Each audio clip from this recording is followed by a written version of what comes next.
Maya Thompson had always been the careful type. At 25, she worked 2 jobs to pay for her small apartment and night classes.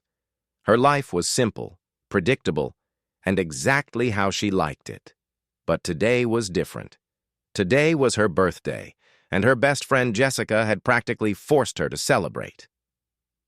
"You only turn 25 once," Jessica had said, dragging Maya to the most exclusive club in the city. The kind of place Maya would never dream of entering on her own. The music was loud, the drinks were expensive, and everything sparkled under the neon lights. Maya felt out of place in her borrowed dress and borrowed confidence. She nursed her first drink of the evening, watching Jessica dance with strangers on the crowded floor. The club was packed with people who clearly had more money than Maya would see in a year. That's when she first noticed him. He sat in a private section overlooking the main floor, surrounded by men in expensive suits. Even from a distance, Maya could see he commanded attention. People approached his table with careful respect, spoke in hushed tones, and left quickly. He was tall, dark-haired, and carried himself like someone who owned the world. Their eyes met across the crowded room. Maya quickly looked away, her heart racing for reasons she couldn't explain. She focused on her drink, trying to ignore the strange pull she felt toward the mysterious stranger. But when she glanced up again, he was still watching her. "Who is that?" she asked Jessica when her friend returned, breathless from dancing. Jessica followed Maya's gaze and her face went pale. "Oh no, Maya. That's Dante Romano." "You don't want to get involved with him." "Why? Who is he?" "Let's just say he's not the kind of man good girls like you should notice. Come on, let's dance." But Maya couldn't stop thinking about those dark eyes. There was something magnetic about Dante Romano, something that made her forget all her careful rules about staying safe and staying invisible. As the night wore on, Maya found herself drinking more than usual. Jessica had found a guy to dance with, leaving Maya alone at their small table. The alcohol made her bold in ways she'd never been before. When she looked toward Dante's section again, she found him standing right behind her. "Happy birthday," he said, his voice deep and smooth like expensive whiskey. Maya's breath caught. Up close, he was even more intimidating and attractive. His suit probably cost more than her monthly rent, and his dark eyes seemed to see right through her. "How did you know it was my birthday?" He smiled, and Maya felt her knees go weak. "A beautiful woman like you doesn't go unnoticed, especially on her special day. May I buy you a drink?" Every logical part of Maya's brain screamed at her to say no. Jessica's warning echoed in her mind. But the alcohol and something else, something reckless and alive, made her nod. "I'd like that." Dante gestured to one of his men, who immediately appeared with 2 glasses of champagne that probably cost more than Maya made in a week. They moved to a quieter corner of the club, away from the pounding music and flashing lights. "What do you do, Maya?"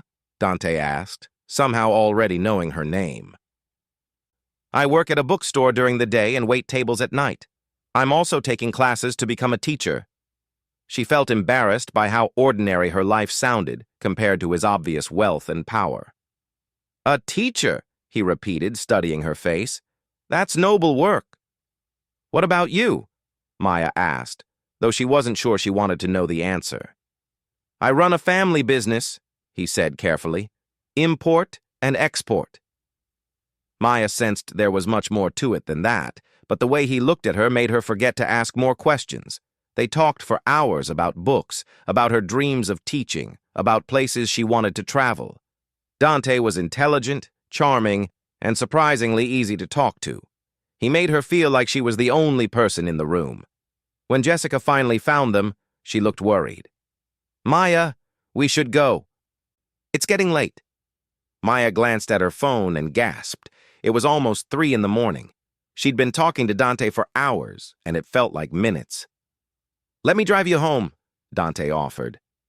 "That's okay, we'll take a cab," Jessica said quickly, but Maya found herself saying, "Actually, that would be nice." Jessica shot her a look that could kill, but Maya ignored it. She was tired of being careful all the time. For once in her life, she wanted to do something exciting. Dante's car was exactly what she'd expected, a sleek black sedan that probably cost more than most people's houses. His driver held the door open for her, and Maya slid into leather seats softer than her own bed. The ride to her apartment building was quiet.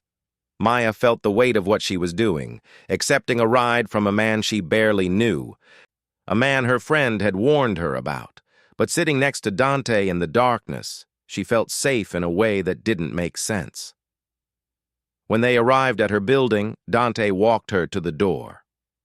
"I had a wonderful time tonight, Maya," he said, his hand gently touching her arm. "So did I," she admitted, looking up into his dark eyes. For a moment, Maya thought he might kiss her. The air between them felt electric, charged with possibility. But instead he stepped back. "Happy birthday," he said softly, then returned to his car. Maya watched him drive away, her heart still racing. She knew she was in trouble. Whatever Dante Romano was involved in, whoever he really was, she was already falling for him. As she climbed the stairs to her apartment, Maya didn't notice the black car that had followed them from the club. She didn't see the man with the camera taking pictures of her building. She was too lost in thoughts of dark eyes and dangerous smiles to pay attention to the shadows. The next morning, Maya woke with a slight hangover and a phone full of missed calls from Jessica. Her best friend was worried, demanding to know what had happened after Maya left with Dante. "Nothing happened," Maya assured her over coffee. "He was a perfect gentleman." "Maya, you don't understand. Dante Romano isn't just some rich businessman, he's dangerous. His family controls half the illegal activity in this city." Maya's coffee cup froze halfway to her lips. "What are you saying?" "I'm saying he's connected to the Mafia, Maya. You need to stay away from him." But it was already too late for that advice. As Maya walked to work that morning, she found a beautiful bouquet of roses waiting at the bookstore with a simple card. "Until we meet again." Maya knew she should throw them away.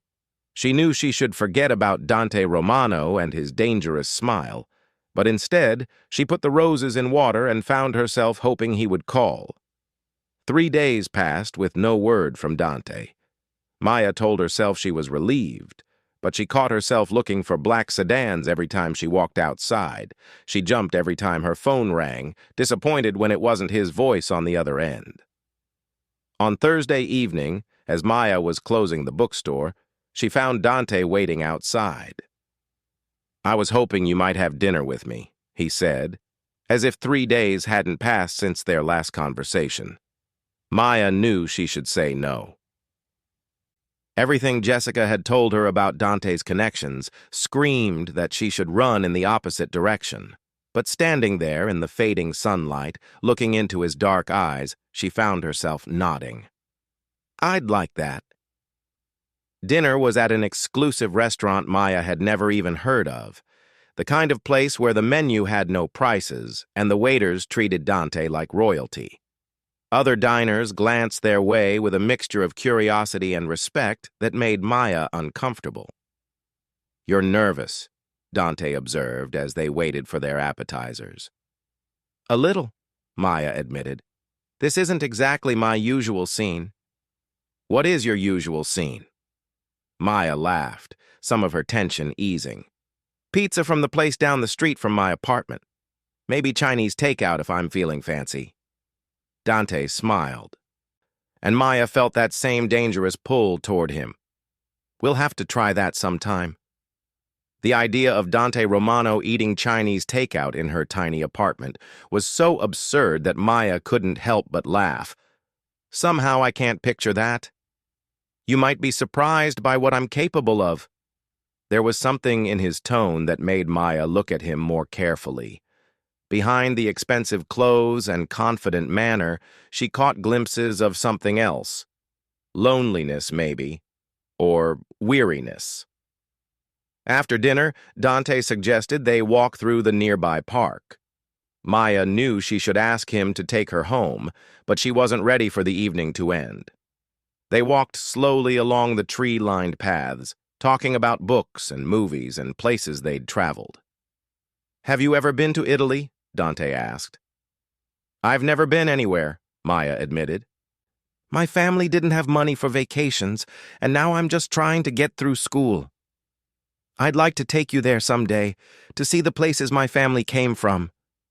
Maya's heart skipped at the casual way he mentioned a future together, but she forced herself to remember Jessica's warnings. "Dante, I need to ask you something." "What is it?" "What do you really do?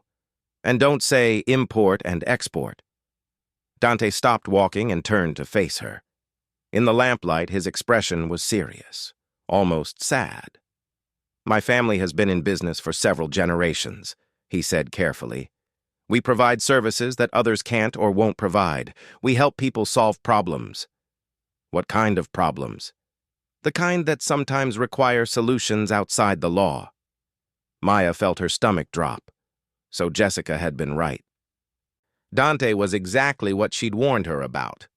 But looking at him now, Maya didn't see a dangerous criminal. She saw a man who seemed tired of the life he'd inherited. "Are you afraid of me now?" Dante asked quietly. Maya considered lying, considered saying yes and ending whatever was growing between them before it went any further. Instead, she found herself stepping closer to him. "I should be," she said honestly, "but I'm not." That's when Dante kissed her. It was soft and gentle and nothing like what Maya had expected from such a dangerous man. When they broke apart, Maya felt like her whole world had shifted. "Maya," Dante said, his voice rough, "you don't know what you're getting into?" "Then tell me." But instead of explaining, Dante pulled her close and kissed her again. This time, there was nothing gentle about it. This time, Maya felt the danger and the passion that lived beneath his careful control. When they finally separated, Maya was breathless. She knew she was making a mistake. She knew she was walking into something that could destroy her carefully ordered life. But looking into Dante's eyes, she also knew it was too late to turn back. "Take me home," she whispered, not entirely sure which home she meant. Dante studied her face for a long moment, then nodded. "Are you sure?" Maya wasn't sure of anything anymore, except that she didn't want the night to end. "Yes." The drive to Dante's house was silent, tension filling the car like electricity before a storm. Maya watched the city pass by outside the window, growing wealthier and more exclusive with each mile. When they finally stopped, Maya found herself looking at a mansion that belonged in a magazine. "This is where you live?" she breathed. "One of the places," Dante said simply, helping her out of the car. Inside, the house was even more impressive. Marble floors, priceless artwork, furniture that probably cost more than most people made in a year. Maya felt completely out of place and completely fascinated at the same time. Dante poured them both a glass of wine from a bottle that looked older than Maya herself. They sat in his living room, talking quietly about nothing important, both of them aware of the tension building between them. "I should probably go home," Maya said, but she made no move to leave. "Probably," Dante agreed, moving closer to her on the couch. When he kissed her this time, Maya forgot all about going home. She forgot about Jessica's warnings and her own careful rules. She forgot about everything except the feel of Dante's hands in her hair and the way he whispered her name like a prayer. Later, as Maya drifted off to sleep in Dante's arms, she felt like she was floating. She'd never felt so alive, so desired, so completely lost in another person. Tomorrow she would have to face the reality of what she'd done, but tonight she was content to live in this perfect moment. Maya fell asleep thinking that maybe, just maybe, she could handle whatever came next. She had no idea that by morning everything would change and her carefully ordered life would be turned completely upside down. Maya woke slowly, her mind fuzzy from sleep and wine. The bed she was lying in was the softest thing she'd ever experienced, covered in sheets that felt like silk against her skin. For a moment, she couldn't remember where she was. Then the events of the night before came rushing back, and her eyes snapped open.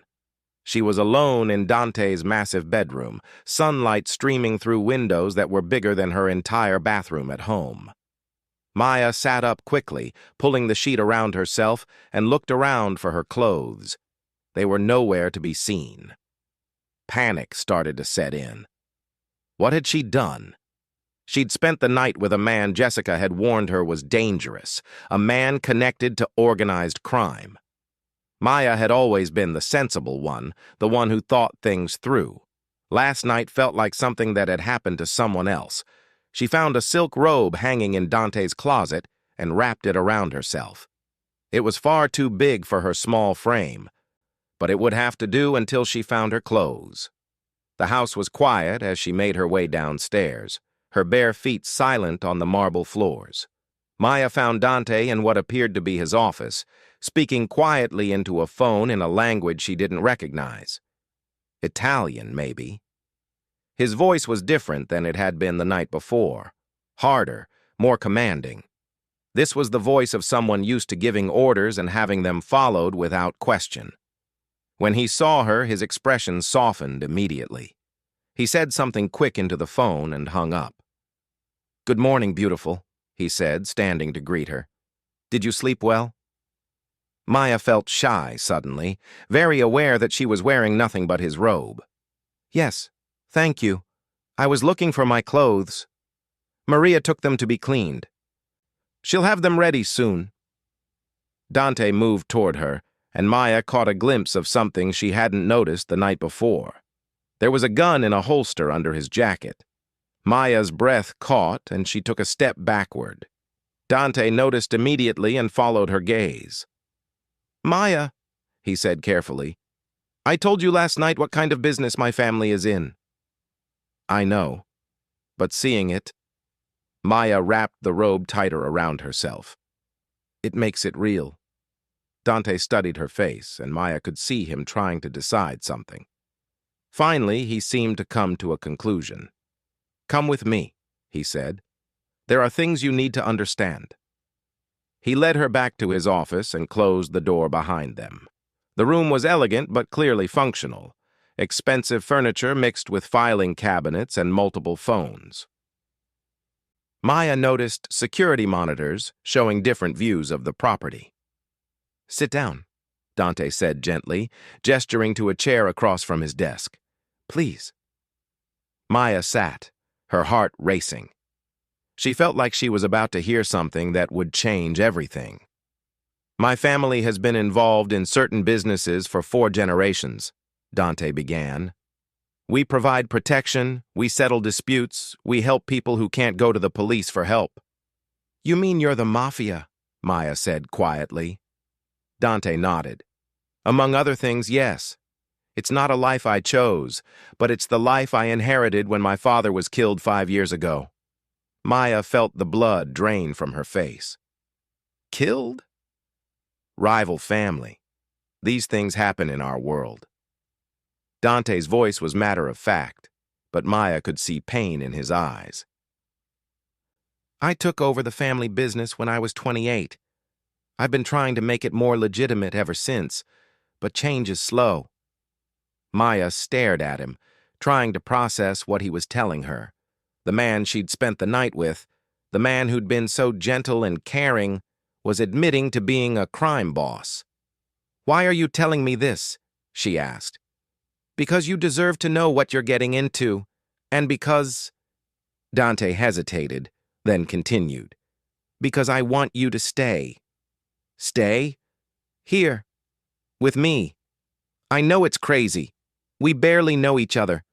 But I've never felt this way about anyone before, Maya. I want to protect you, take care of you." Maya felt dizzy. "Dante, I can't just move in with you. I have a job, classes, a life. I can give you a better life. You'd never have to worry about money again. You could finish school without working 2 jobs. You could travel, see the world." It sounded like a fairy tale, but Maya wasn't naive enough to believe in fairy tales anymore. And what would I have to do for all of this? Just be mine, Dante said simply.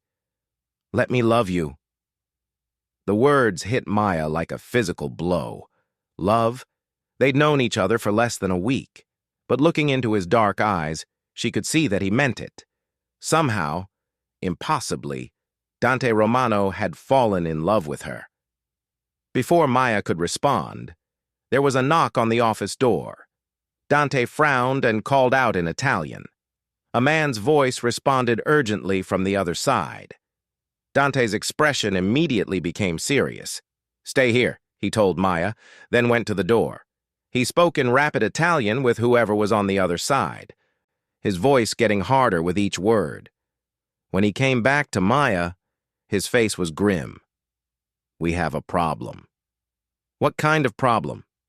"Someone took pictures of you leaving the club with me the other night, and pictures of you going into your apartment building." Maya felt ice-cold fear creep up her spine. "What does that mean?" "It means people know about you now. People who might try to use you to get to me." The reality of what Dante was saying hit Maya like a truck. She wasn't just involved with a dangerous man. She was now a target because of that involvement. "I need to go home," she said, standing up quickly. "I need to think about this." "Maya, you can't go home. It's not safe." "What do you mean I can't go home? It's my home." Dante's expression was gentle but firm. "Someone could be watching your apartment." "Someone could be waiting for you." Maya felt trapped, like the walls were closing in around her. "So what are you saying? That I'm a prisoner here?" "You're under my protection here. That's different." "Is it?" Maya wrapped her arms around herself, feeling smaller than ever in the oversized robe. "Because it feels like a prison." Dante moved toward her, but Maya stepped away. She needed space to think, space to breathe. "Maya, please. I know this is overwhelming, but I can keep you safe. My house has the best security money can buy. My men are trained to handle any situation." "Your men," Maya repeated. "How many people work for you, Dante?" "Enough." "That's not an answer," Dante sighed. "In the city, about 50 directly. But we have connections throughout the state, the country." Maya sank back into the chair, overwhelmed by the scope of what she'd stumbled into. 50 men. This wasn't some small-time operation. This was a real criminal organization. "I want to call Jessica," she said. "She's probably worried sick." "You can't." Maya's head snapped up. "Excuse me? If someone is watching you, they might be monitoring your phone calls. We can't risk putting your friend in danger." The reasonableness of his explanation just made Maya angrier. "So I'm completely cut off from everyone I know?" "For now, until we can figure out who took those pictures and what they want." Maya stood up again, pacing to the window. Outside, she could see men in suits walking the grounds. They looked like guards, which she supposed they were. "This is insane," she muttered. "Yesterday I was a normal person with a normal life. Today I'm hiding from criminals in a crime boss's house." "Maya, look at me." She turned to face him, and the expression in his eyes almost broke her heart. He looked genuinely tortured by the situation. "I never wanted this for you," he said quietly. "If I could take it back, if I could keep you safe and uninvolved, I would. But it's too late for that now." "Because of some pictures?" "Because of what those pictures represent. Because now everyone in my world knows that you matter to me." The weight of those words settled over Maya like a blanket. She mattered to him. In less than a week, she'd become important enough to Dante Romano that his enemies would see her as a weakness to exploit. "What if I leave?" she asked. "What if I just disappear, move to another city, change my name?" Dante shook his head. "They'd find you. These people have resources you can't imagine. So my choices are to stay here as your prisoner or spend the rest of my life running. Your choice is to let me protect you while we figure out a permanent solution." Maya laughed, but there was no humor in it. A permanent solution. You make it sound like a business problem. In a way, it is. The casual way he said it reminded Maya again of exactly who she was dealing with. Dante wasn't just a man who'd fallen in love with her. He was someone who solved problems with violence when necessary. "Have you killed people?" she asked suddenly. Dante was quiet for a long moment. "Yes," he said finally. Maya felt sick. "Recently?" "Maya, recently?" she pressed. "Yes." Maya sat down hard, her legs suddenly unable to support her. She'd asked the question, but hearing the answer was different than she'd expected. "People who threatened my family," Dante said quietly. "People who would have killed me or my men given the chance. That doesn't make it better." "I know, but it's the world I live in, the world you're part of now." Maya looked up at him, this man who'd been so gentle with her, so caring. It was impossible to reconcile that person with someone who killed people. "I need some air," she said, standing up. "Maya, you can't leave the house. Then I'll go to the garden or the balcony or wherever, but I need to be alone for a few minutes." Dante looked like he wanted to argue, but instead he nodded. "There's a balcony off the master bedroom. It's private and secure." Maya made her way back upstairs, her mind spinning. The balcony was beautiful, overlooking a garden that probably cost more to maintain than Maya made in a year, but she barely noticed the flowers or the fountain. All she could think about was how completely her life had changed in the space of a few days. Her phone buzzed, and Maya realized she still had it in the pocket of the dress she'd worn the night before. She'd forgotten about it completely. There were dozens of missed calls and texts from Jessica, each one more frantic than the last. Maya knew Dante had told her not to call anyone, but Jessica was her best friend. She deserved to know that Maya was okay. Quickly, before she could change her mind, Maya typed out a text. "I'm fine. Can't explain right now, but I'm safe. Don't worry." She hit send before she could think about the consequences. Within seconds, her phone was ringing. Jessica's name flashed on the screen. "Maya! Oh my God, where are you? I've been calling for hours!" Jessica's voice was high with panic. "I'm okay," Maya said, keeping her voice low. "I'm with Dante." "Still?" "Maya, you need to get away from him. I did some research, and what I found—" Jessica's voice trailed off. "What did you find?" "The Romano family isn't just connected to organized crime, Maya. They are organized crime. Dante's grandfather was one of the most feared men in the city. His father was murdered in a war with a rival family. And Dante, Maya, there are rumors that he's even more ruthless than his father ever was." Maya felt her stomach clench. "Jessica, I need to go." "No, wait! Maya, listen to me. People who cross the Romano family don't just disappear, they're found in pieces. You need to get out of there right now." "It's not that simple." "What do you mean it's not that simple? Walk out the door and call a cab." "I can't. It's complicated." There was silence on the other end of the line. When Jessica spoke again, her voice was deadly serious. "Maya, are you being held against your will?" "No," Maya said quickly. "Not exactly." "What does not exactly mean?" Before Maya could answer, she heard footsteps behind her. She turned to see Dante standing in the doorway to the balcony, his expression unreadable. "I have to go," she said into the phone. "Maya, don't hang up. Maya." Maya ended the call and faced Dante. She expected him to be angry that she'd disobeyed his instructions, but instead he just looked tired. "Feel better?" he asked. "Not really." Dante came to stand beside her at the balcony railing. For a few minutes they stood in silence, looking out over the garden. "Your friend is right, you know," he said finally. "About my family, about me. We are dangerous people." "So why did you get involved with me? If you knew it would put me at risk?" Dante was quiet for a long time. because for the first time in my life I met someone who made me want to be different, better. Maya looked at him, studying his profile. Do you really think you can change? I don't know, but I want to try, for you. The sincerity in his voice made Maya's heart ache. She wanted to believe him, wanted to believe that love could be enough to overcome the reality of what he was.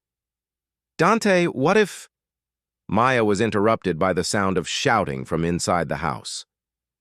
Dante's expression immediately became alert, and he pulled Maya away from the railing. Stay behind me, he said, his hand moving to the gun under his jacket. They could hear men running through the house, voices calling out in Italian. Dante's phone rang, and he answered it with a sharp, "What?"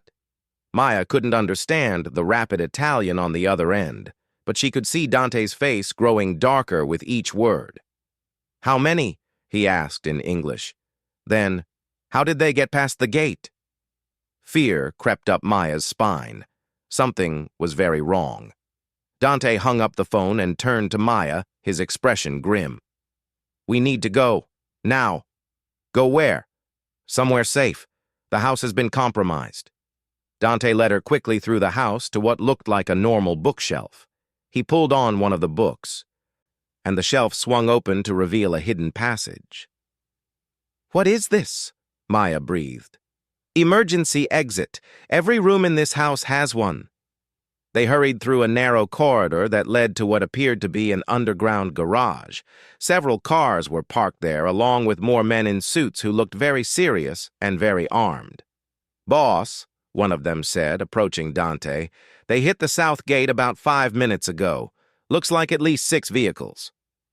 Casualties? 2 of our guys are down. Medics are with them now. Maya felt the world spinning around her. People were hurt because of her, because she'd gotten involved with Dante. Get her out of here, Dante said to the man. Take her to the safe house upstate. What about you? Maya asked, grabbing Dante's arm. I have to stay and handle this. Handle this how? Dante's expression was hard, and Maya saw a glimpse of the ruthless man Jessica had warned her about. However I need to. Maya realized she was about to be separated from the only person who could protect her, sent away with strangers to a place she'd never been.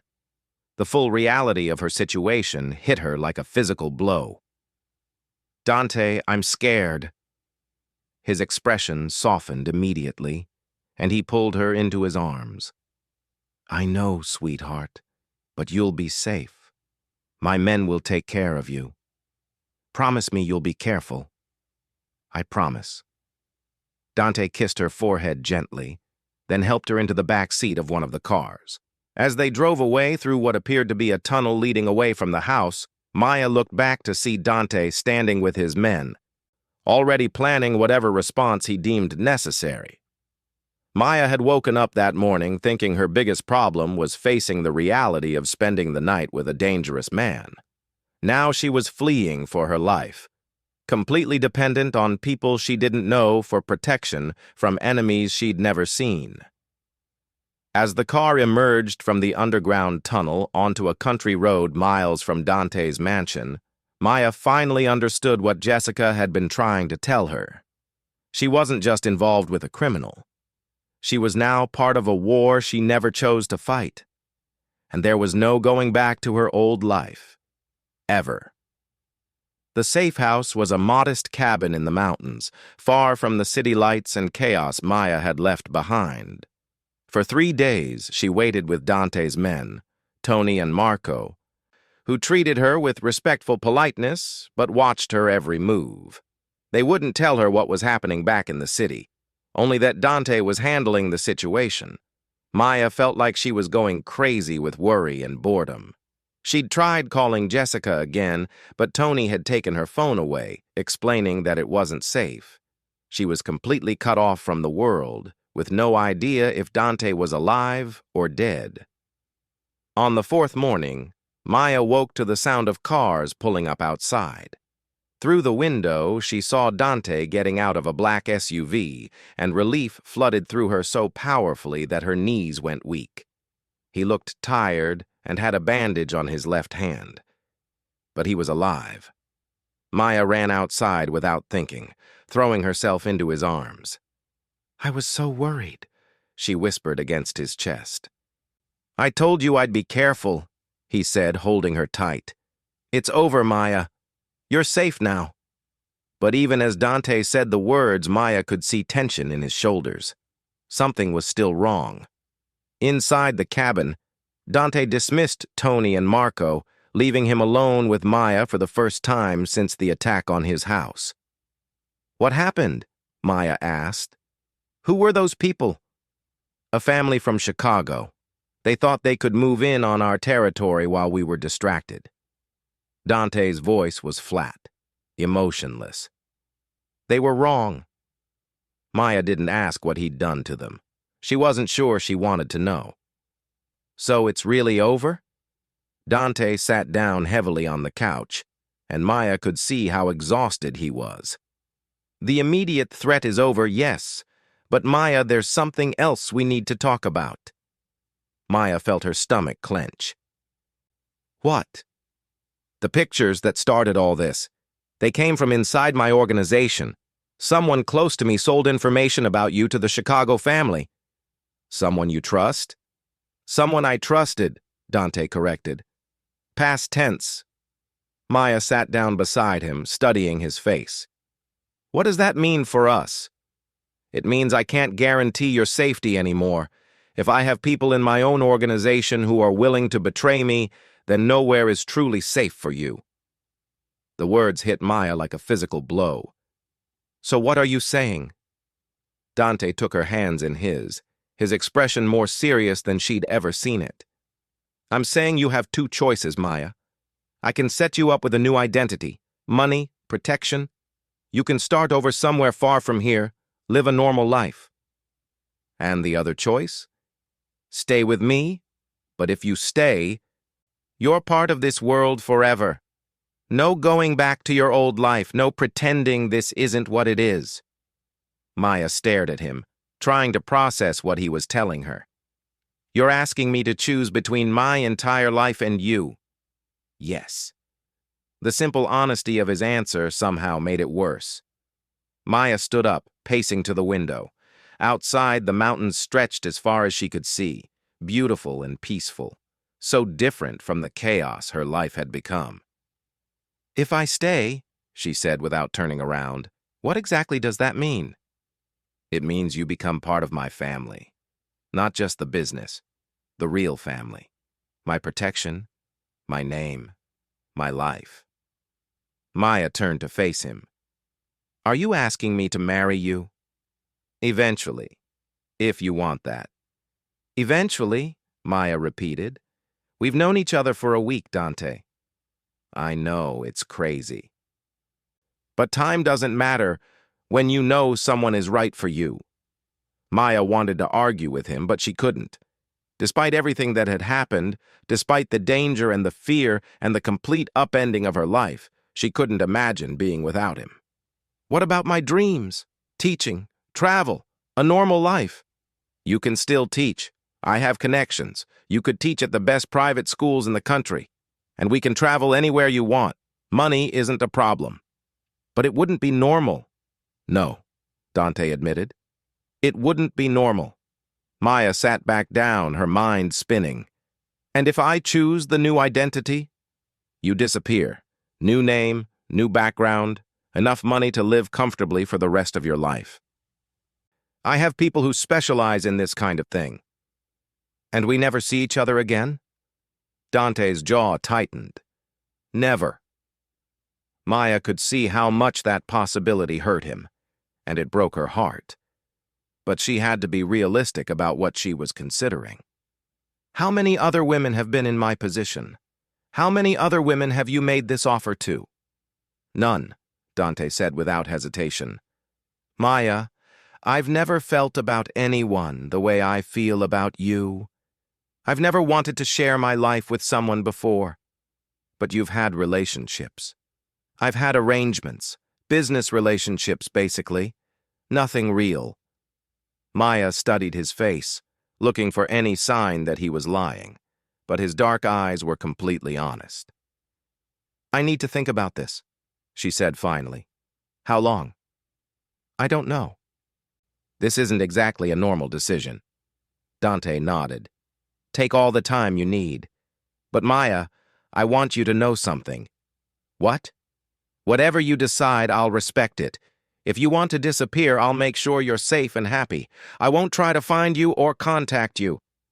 The thought of never seeing Dante again made Maya's chest tight with panic.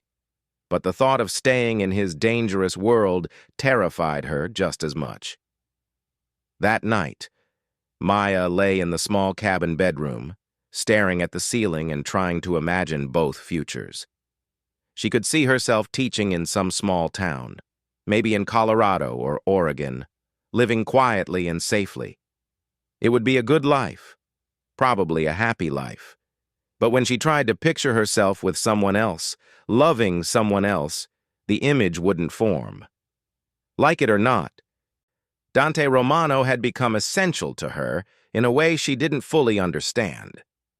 In the morning, Maya found Dante in the kitchen making coffee. He looked like he hadn't slept much either. "I've been thinking," she said, accepting the cup he offered her. "And?" "I need to ask you something, and I need you to be completely honest with me." "Okay." Maya took a deep breath. "If I stay with you, will you try to change? Really try to make your business more legitimate?"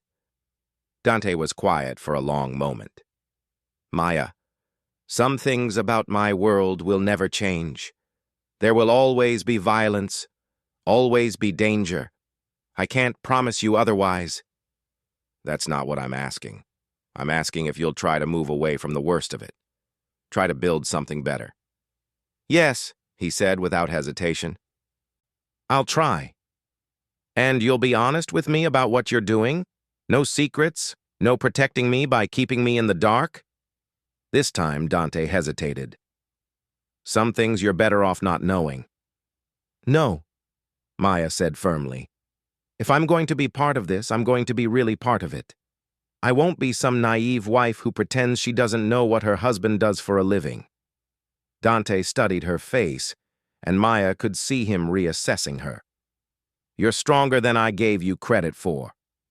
"I'm stronger than I gave myself credit for," Maya admitted. "This week has taught me things about myself I never knew." "So what's your decision?"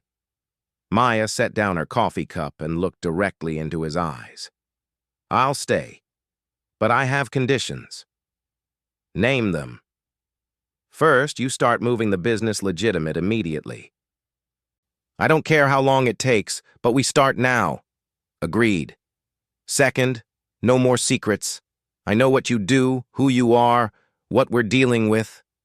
"Agreed."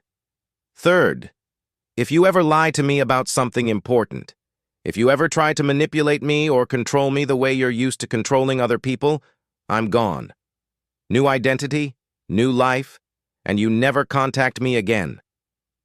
Dante's expression was serious. "Agreed." "And fourth," Maya continued, surprising herself with her boldness, "I want to help."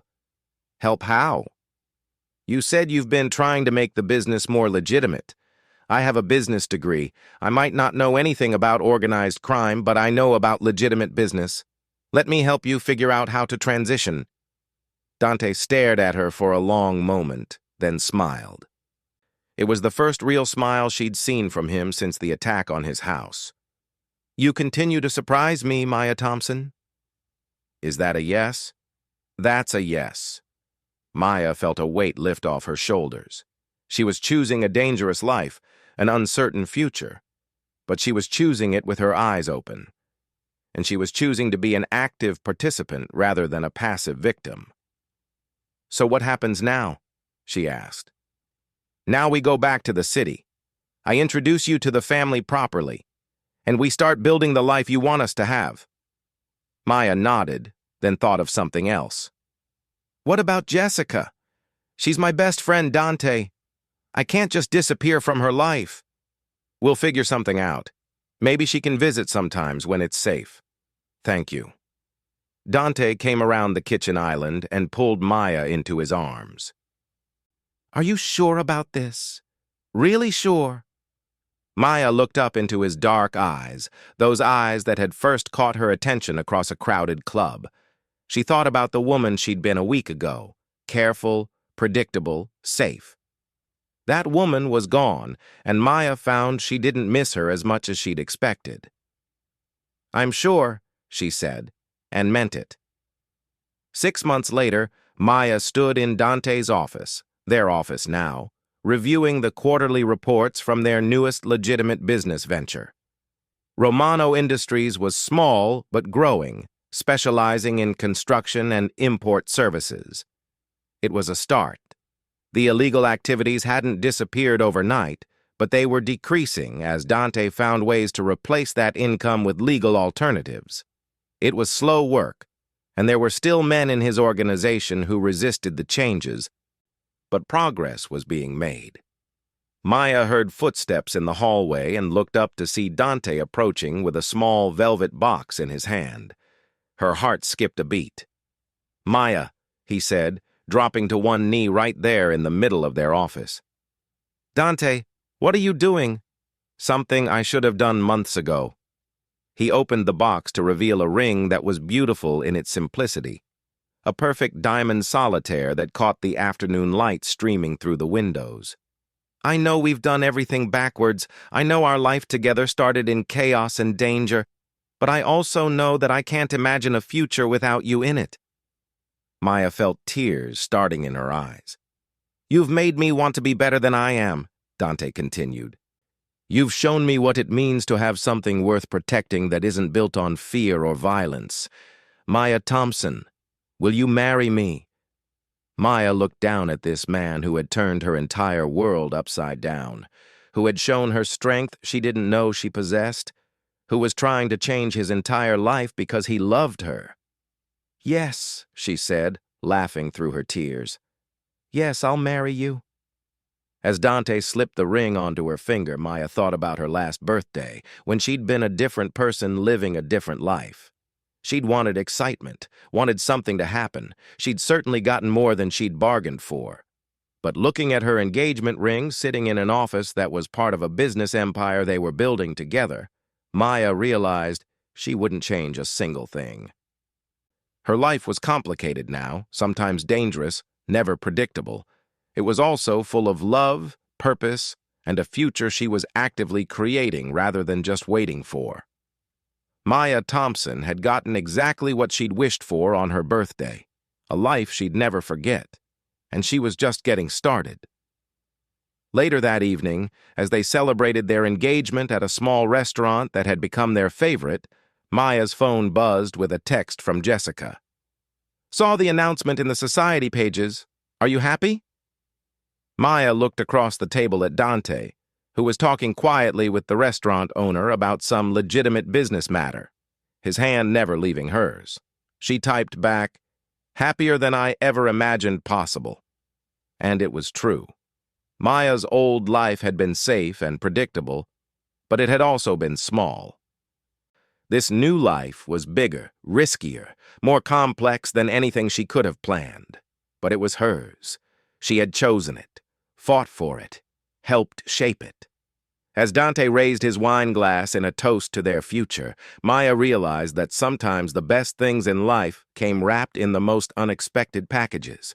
Her birthday wish for something exciting to happen had led her to a love story she never could have imagined, and she couldn't wait to see what the next chapter would bring. Outside the restaurant, the city lights twinkled like stars, full of possibilities and promises. Maya squeezed Dante's hand under the table and smiled. She was exactly where she was supposed to be. The careful girl who had worked 2 jobs and lived a quiet life was gone, replaced by a woman who knew her own strength, who could face danger with courage, and who had chosen love over safety. It had been a birthday she would truly never forget. And the best part was, the story was just beginning.